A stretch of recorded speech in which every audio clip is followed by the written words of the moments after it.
Me llamo Camila, y durante más de 20 años viví en mi propia casa como si fuera una extraña. No importaba cuánto me esforzara, cuántas veces limpiara, cocinara o cuidara a todos, siempre fui la que está para ayudar.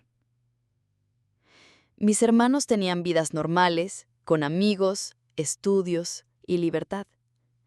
Yo tenía platos sucios, ropa por planchar y gritos por no hacer todo bien. Pensé que así era la vida, hasta que una oferta de trabajo cambió todo. Pero cuando por fin me atreví a decir no, mi familia reaccionó de la peor forma. Y no, no estás preparado para lo que hicieron después. Desde pequeña, en casa me enseñaron que ayudar era mi deber, que ser buena hija, buena hermana y buena persona significaba sacrificarme por los demás. Mientras mis hermanos mayores salían a fiestas, tenían novios y soñaban con ir a la universidad, yo me quedaba en casa. Lavaba la ropa de todos, cocinaba para 6 personas y hasta me encargaba de mi abuela enferma. Mis padres me decían: Camila, tú eres la responsable. Ellos tienen cosas más importantes que hacer. A los 12 años ya sabía hacer la compra, manejar presupuestos y cuidar bebés. Nadie me lo agradecía. Cuando reclamaba algo, la respuesta era siempre la misma: algún día lo entenderás. Ese algún día nunca llegaba. Con el tiempo, dejé de soñar. Nunca salía con amigos, nunca tuve un cumpleaños solo para mí. Cuando terminé el colegio, mi madre me miró a los ojos y dijo: para ti no hay universidad, tú ya tienes trabajo aquí en casa. Los años pasaban y yo seguía atrapada. No tenía salario, no tenía vida propia, ni siquiera tenía un cuarto solo para mí. Dormía en un colchón en la sala. Mis hermanos traían amigos a casa y yo debía servirles jugos, limpiar su desorden y sonreír. Nunca fui más que la empleada que vive aquí. Lo peor era cuando mi familia se burlaba de mí delante de los demás. Camila, ¿cuándo vas a conseguir un trabajo real?, decía mi hermano mayor entre risas mientras yo lavaba sus platos. Y yo me tragaba el llanto. Siempre lo hice. Hasta que un día, mientras llevaba a mi abuela al hospital, conocí a una enfermera que cambió mi vida. Me preguntó si yo trabajaba allí.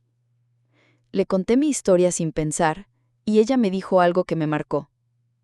¿Tienes talento para cuidar? ¿Nunca pensaste en ser auxiliar de enfermería? Esa pregunta se quedó conmigo durante semanas, y entonces, un día, lo hice. Fui a un instituto técnico, llené un formulario escondida de mis padres, y con el poco dinero que tenía, me inscribí. Las clases eran en la noche, y dormía solo 3 horas al día para poder atender la casa y estudiar. Me convertí en mi propia esperanza. Pero cuando llegó el día de mi graduación y conseguí un trabajo real, con salario y uniforme, lo que hizo mi familia fue imperdonable. Y aquí es donde comienza la parte más oscura de esta historia. La mañana de mi graduación fue una de las más emocionantes de mi vida. Me levanté antes del amanecer, con el corazón latiendo como si fuera a explotar. Me puse el uniforme blanco que había comprado con tanto sacrificio. No era caro, pero para mí era un símbolo de libertad. Me miré al espejo y por primera vez me vi como una mujer distinta. No era solo la chica de los mandados, era Camila, auxiliar de enfermería. Pero ese orgullo no fue compartido. Cuando mi madre me vio vestida así, con los ojos brillantes y el diploma en la mano, su reacción fue devastadora. ¿Y ahora quién va a cuidar de tu abuela?, fue lo primero que dijo con frialdad. No un felicitaciones, no un estoy orgullosa, solo reproche, como si yo hubiera cometido una traición. Mamá, encontré un trabajo en la clínica del centro. Empiezo el lunes. Mi padre dejó de leer el periódico. Me miró por encima de los lentes con expresión neutra. ¿Y quién va a hacer la comida? Sentí un nudo en el estómago. Nadie preguntó cómo me sentía. Nadie quiso ver mi diploma. Solo pensaban en que ya no estaría disponible para servirles. Mis hermanos bajaron las escaleras más tarde y uno de ellos, Sebastián, soltó una carcajada. «¡Qué ridícula te ves con ese uniforme! ¿Ahora te crees doctora o qué?». Intenté sonreír. No quería arruinar el momento. Pero por dentro, sentí que algo se rompía. Como si toda mi vida se redujera a ese instante en que entendí que para mi familia, yo no tenía derecho a crecer. Ese domingo hubo una reunión familiar.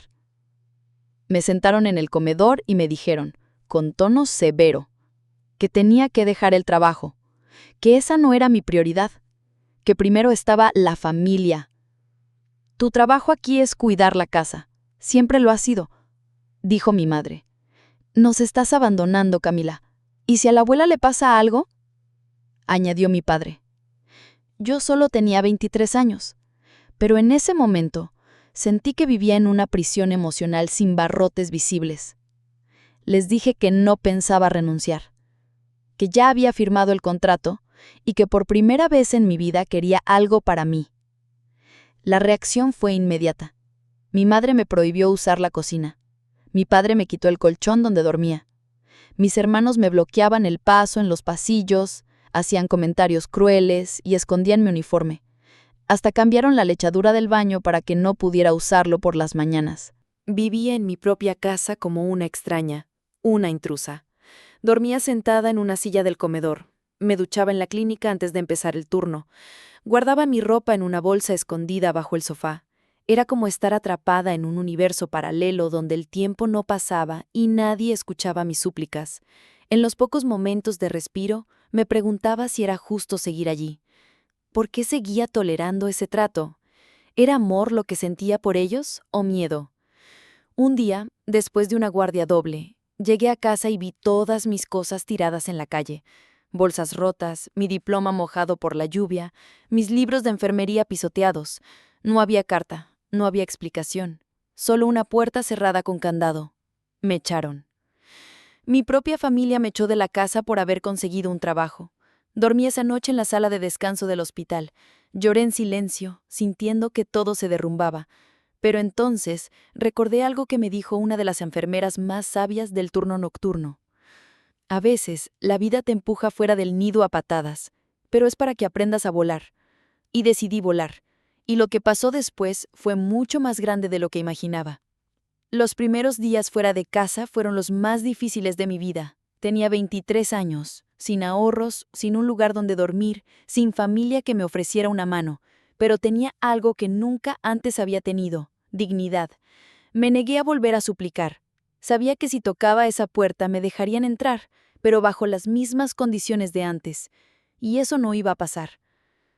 La supervisora de la clínica, al enterarse de mi situación, me permitió quedarme temporalmente en una sala de descanso. Dormí en un sofá viejo, con una manta prestada y mi mochila como almohada. No era cómodo, pero era mío.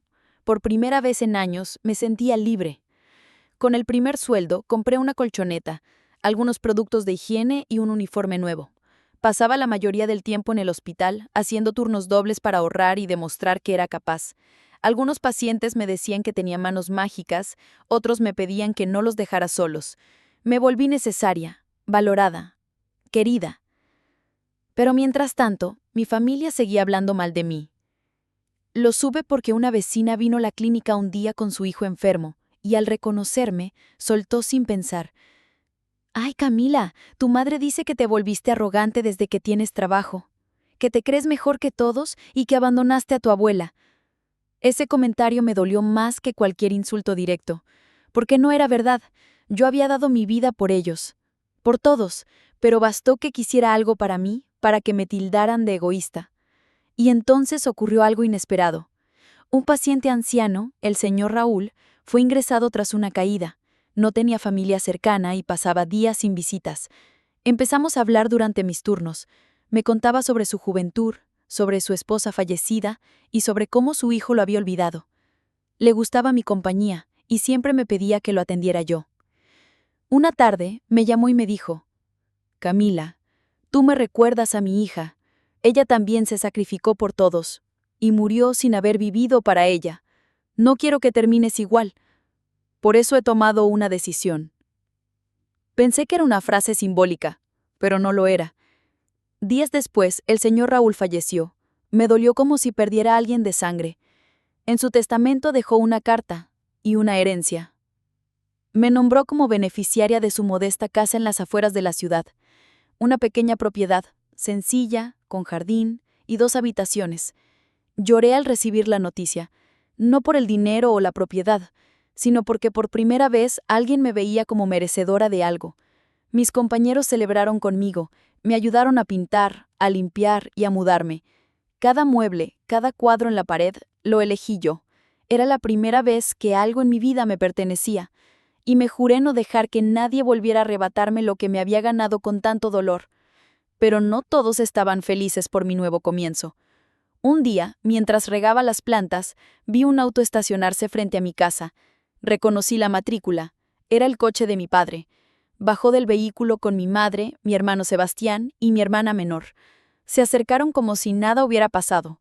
Sonreían. «Camila, hija, qué linda casa. No sabíamos que vivías tan bien. ¿Tienes habitación extra? Porque la casa está muy llena desde que te fuiste», agregó Sebastián como si fuera una broma. Los miré sin decir palabra. Sentí una mezcla de rabia, tristeza y una paz extraña, porque ya no los necesitaba. Ya no me dolía su desprecio. Tenía algo que ellos no comprendían: amor propio. Entonces mi madre soltó lo inevitable. «Podríamos venir unos días, solo hasta que arreglemos unos problemas en casa. Además, tu abuela extraña tus cuidados». Ese fue el momento exacto en que decidí cerrar el ciclo. «No», les dije firme, sin gritar, sin llorar. «Esta casa es mía. Mi vida es mía, y ya no soy la sirvienta de nadie». Sus rostros cambiaron en segundos, de sonrisas fingidas a gestos de incomodidad. Mi padre me miró con desprecio, mi madre giró los ojos, mi hermano murmuró algo como «qué desagradecida». Pero no me importó. Cerré la puerta, literal y simbólicamente. Y aunque pensaron que la historia terminaba ahí, todavía faltaba el último giro.